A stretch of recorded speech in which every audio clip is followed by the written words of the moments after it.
திருப்பலி வாசகங்கள் ஜனவரி 31, 2026.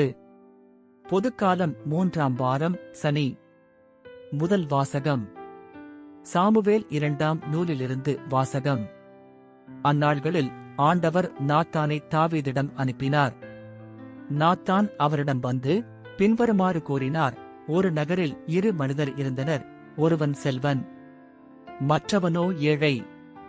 செல்வனிடம் ஆடு மாடுகள் ஏராளமாய் இருந்தன. ஏழையிடம் ஓர் ஆட்டுக்குட்டி தவிர வேறு ஒன்றுமே இல்லை. அவன் அதை விலைக்கு வாங்கியிருந்தான். அது அவனோடும் அவன் குழந்தைகளோடும் இருந்து வளர்ந்து பெரியதாகியது. அவனது உணவை உண்டு, அவனது கிண்ணத்திலிருந்து நீர் குடித்து, அவனது மடியில் உறங்கி, அவனுக்கு ஒரு மகளைப் போலவே அது இருந்தது. வழிப்போக்கன் ஒருவன் செல்வனிடம் வந்தான். தன்னிடம் வந்த வழிப்போக்கனுக்கு உணவு தயார் செய்ய தன் ஆடு மாடுகளின்று ஒன்றை எடுப்பதை விட்டு அந்த ஏழையின் ஆட்டுக்குட்டியை எடுத்து வழிப்போக்கனுக்கு உணவு தயார் செய்தான். உடனே தாவீது அம்மனிதன் மேல் சீற்றம் கொண்டு, ஆண்டவர் மேல் ஆணை, இதைச் செய்தவன் கட்டாயம் சாக வேண்டும். இரக்கமின்றி அவன் இதைச் செய்ததால் அவன் ஓர் ஆட்டுக்குட்டிக்காக 4 மடங்கு திருப்பித் தர வேண்டும் என்று நாத்தானிடம் கூறினார். அப்போது நாத்தான் தாவீதிடம், நீயே அம்மனிதன். இஸ்ரேலின் கடவுளாகிய ஆண்டவர் இவ்வாறு கூறுகிறார்: நீ என்னை புறக்கணித்து இத்தியன் உரியாவின் மனைவியை உன் மனைவியாக்கிக் கொண்டாய். இதோ ஆண்டவர் இவ்வாறு கூறுகிறார்: உன் குடும்பத்தினின்றே நான் உனக்கு தீங்கை வரவழைப்பேன். உன் கண்கள் காண உன் மனைவியரை உனக்கு அடுத்திருப்பவரிடம் ஒப்புவிப்பேன். அவன் பட்டப்பகலில் உன் மனைவியரோடு படுத்திருப்பான். நீ மறைவில் செய்ததை அனைத்து இஸ்ரேலும் காணுமாறு நான் பட்டப்பகலில் நிகழச் செய்வேன் என்று கூறினார். அப்போது தாவீது நாத்தானிடம், நான் ஆண்டவருக்கு எதிராக பாவம் செய்துவிட்டேன் என்று சொன்னார். நாத்தான் தாவீதிடம், ஆண்டவரும் உனது பாவத்தை நீக்கிவிட்டார். நீ சாக மாட்டாய்.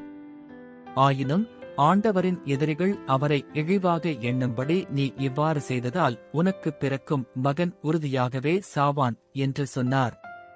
பின்பு நாத்தான் தம் வீட்டுக்குச் சென்றார். உரியாவின் மனைவி தாவீதிற்கு பெற்றெடுத்த குழந்தையை ஆண்டவர் தாக்க அது நோயுற்றுச் சாக கிடந்தது. தாவீது அக்குழந்தைக்காக ஆண்டவரிடம் மன்றாடினார். உண்ணா நோன்பு மேற்கொண்டு உள்ளே சென்று இரவெல்லாம் தரையில் படுத்துக் கிடந்தார். அவர்தம் வீட்டின் பெரியோர்கள் தரையினின்று அவரை எழுப்பச் சென்றனர். அவருக்கோ விருப்பம் இல்லை. அவர்களோடு அவர் உண்ணவும் இல்லை. ஆண்டவரின் அருள்வாக்கு. இறைவா, உமக்கு நன்றி. பதிலுரை பாடல். பல்லவி. தூயதோர் உள்ளத்தை என்னுள்ளே கடவுளே படைத்தருளும். கடவுளே, தூயதோர் உள்ளத்தை என்னுள்ளே படைத்தருளும். உறுதி தரும் ஆவியை, புதுப்பிக்கும் ஆவியை என்னுள்ளே உருவாக்கியருளும். உமது முன்னிலையிலிருந்து என்னை தள்ளிவிடாதேயும். உமது தூய ஆவியை என்னிடமிருந்து எடுத்துவிடாதேயும். பல்லவி. தூயதோர் உள்ளத்தை என்னுள்ளே கடவுளே படைத்தருளும். உம் மீட்பின் மகிழ்ச்சியை மீண்டும் எனக்கு அளித்தருளும். தன்னார்வ மனம் தந்து என்னை தாங்கியருளும். அப்பொழுது குற்றம் செய்தோர்க்கு உம் வழிகளை கற்பிப்பேன். பாவிகள் உம்மை நோக்கித் திரும்புவர். பல்லவி. தூயதோர் உள்ளத்தை என்னுள்ளே கடவுளே படைத்தருளும். கடவுளே, எனது மீட்பின் கடவுளே, இரத்தப் பழியினின்று என்னை விடுவித்தருளும். அப்பொழுது என் நா உமது நீதியை முன்னிட்டுப் பாடும். என் தலைவரே, என் இதழ்களை திறந்தருளும். அப்பொழுது என் வாய் உமக்கு புகழ் சாற்றிடும். பல்லவி. தூயதோர் உள்ளத்தை என்னுள்ளே கடவுளே படைத்தருளும். நற்செய்திக்கு முன் வாழ்த்துளி. அல்லேலுயா, அல்லேலுயா. தம் ஒரே மகன் மீது நம்பிக்கை கொள்ளும் எவரும் அழியாமல் நிலைவாழ்வு பெறும் பொருட்டு அந்த மகனையே அளிக்கும் அளவுக்கு கடவுள் உலகின் மேல் அன்பு கூர்ந்தார். அல்லேலுயா. நற்செய்தி வாசகம். மார்க்கு எழுதிய தூய நற்செய்தியிலிருந்து வாசகம்.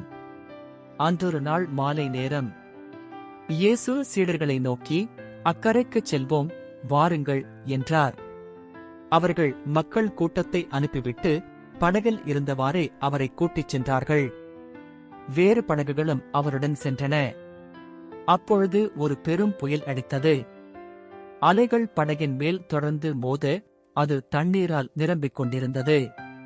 அவரோ படகின் பிற்பகுதியில் தலையணை வைத்து தூங்கிக் கொண்டிருந்தார். அவர்கள், போதகரே, சாகப் போகிறோமே, உமக்கு கவலை இல்லையா என்று சொல்லி அவரை எழுப்பினார்கள். அவர் விழித்தெழுந்து காற்றைக் கடிந்து கொண்டார். கடலை நோக்கி, இறையாதே, அமைதியாயிரு என்றார். காற்று அடங்கியது, மிகுந்த அமைதி உண்டாயிற்று. பின் அவர் அவர்களை நோக்கி, ஏன் அஞ்சுகிறீர்கள்? உங்களுக்கு இன்னும் நம்பிக்கை இல்லையா என்று கேட்டார். அவர்கள் பேரச்சம் கொண்டு, காற்றும் கடலும் இவருக்கு கீழ்ப்படுகின்றனரே, இவர் யாரோ என்று ஒருவரோடு ஒருவர் பேசிக் கொண்டார்கள். ஆண்டவரின் அருள்வாக்கு. கிறிஸ்துவே உமக்கு புகழ்.